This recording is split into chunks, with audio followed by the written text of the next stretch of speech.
Hello every one, good morning. ഇന്നിതാ ഞാൻ car ഓടിച്ച് പോയിക്കൊണ്ടിരിക്കുന്നത് ഒരു അടിപൊളി ലഞ്ച് കഴിക്കാൻ വേണ്ടിയിട്ടാണ്. നമ്മുടെ കൊച്ചിയിൽ ഗ്രാൻഡ് ഹയാത്ത്. നല്ല ഫുഡ് എവിടെ കിട്ടുമെന്ന് അറിഞ്ഞാലും ഞാൻ സാധാരണ വിടാറില്ല. സോ ഞാനും എൻ്റെ കൂടെ എൻ്റെ പാർട്ട്ണറും കൊണ്ട് നല്ല ലഞ്ച് ഇന്ന് കഴിക്കാൻ വേണ്ടിയിട്ട് എക്സൈറ്റഡ് ആയിട്ട് പോയിക്കൊണ്ടിരിക്കുകയാണ്. ഇടയ്ക്ക് ഇതുപോലെ വെറുതെ ഇരിക്കുന്ന ദിവസങ്ങളിൽ കാറോടിച്ച് എവിടെയെങ്കിലും നല്ലൊരു സ്ഥലത്ത് പോയി ഫുഡ് കഴിക്കാൻ അല്ലെങ്കിൽ കോഫി കുടിക്കാനൊക്കെ ഈവനിങ്ങിലൊക്കെ പോയിരിക്കാൻ എനിക്ക് ഭയങ്കര ഇഷ്ടമാണ്. കൊറോണ ടൈമിൽ ഞാനും എൻ്റെ ഫ്രണ്ട്സ് കുറച്ച് പേര് കൂടെ ഉണ്ടായിരുന്നു. ഞങ്ങളുടെ മെയിൻ പരിപാടി ഇത് തന്നെയായിരുന്നു. അങ്ങനെ ഞങ്ങൾ സ്ഥലത്തെത്തി. സ്റ്റാർട്ടേഴ്സിൽ എൻ്റെ ഫേവറേറ്റ് ആയിട്ടുള്ള സൂപ്പ് വെച്ച് തന്നെ തുടങ്ങി. 3-4 കൗണ്ടേഴ്സ് ഉണ്ടായിരുന്നു.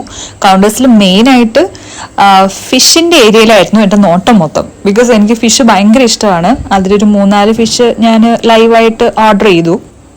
സ്റ്റാർട്ടേഴ്സിലെ ഫേവറേറ്റ് ആയിട്ടുള്ള എല്ലാം തന്നെ എടുത്ത് ടേബിളിൽ വെച്ചതിന് ശേഷം